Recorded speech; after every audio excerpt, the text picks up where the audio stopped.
Hello friends, welcome back to the new tutorial of the Node.js. Today we are going to learn about the how to integrate Valibot into your Node.js project. So those who haven't subscribed my channel yet, please do subscribe my channel, and if you like the video, please do like, share and comment on my video. Let's get started. So basically we are going to validate the schema using the Valibot. So first of all, let me introduce you what is Valibot. Okay, so here we have the why we are using the Valibot, right? So Valibot's biggest selling point is its focus on being lightweight. It's very lightweight. Thanks to its modular design and tree shaking capabilities, Valibot can significantly reduce the overall bundle size of your application compared to Zod. So this is especially beneficial for the projects where reducing page load times is crucial, such as for the client-side form validation.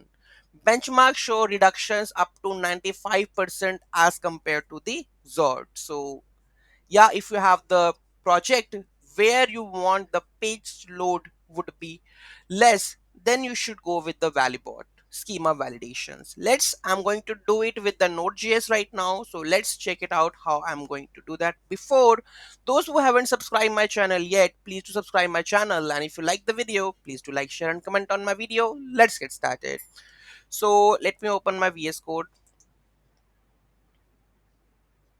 So this is the Valibot code. So here I'm validating the schema. I'm requiring the express. So here from the Valibot, I require email, minimum length, object, parts, and the string.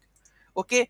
So here I'm going to create a login schema with the email and the password. So email should be string and the email format, and the password should be minimum of 8 length.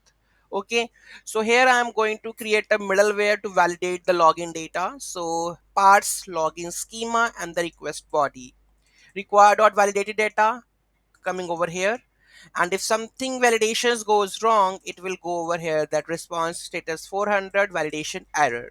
Okay, so now I'm going to create the endpoint of the post for the login. Okay, so login here, and here this is the middleware.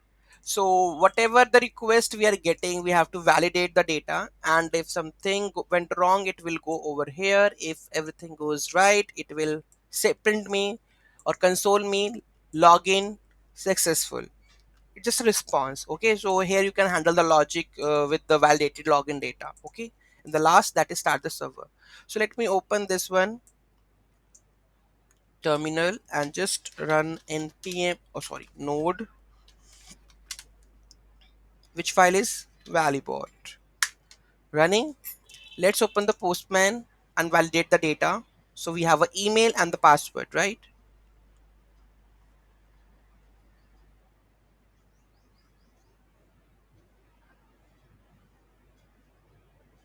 So login, in the body we have the email and the password with the correct information. What will happen? Login successfully. If I'm going to put this like here, just do like this, what will happen? Validation error, invalid email. Obviously at the rate gmail.com is not there. If I'm going to make the password of like one character, then what will happen? First of all, email test is validation error, and if I am going to correct it,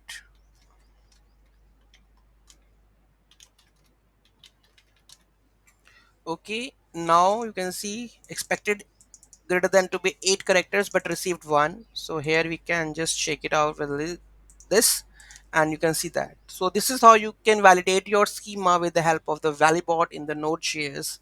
Any doubt, any query in that, do let me know in the comment section. Thank you so much for watching this video. Have a great day.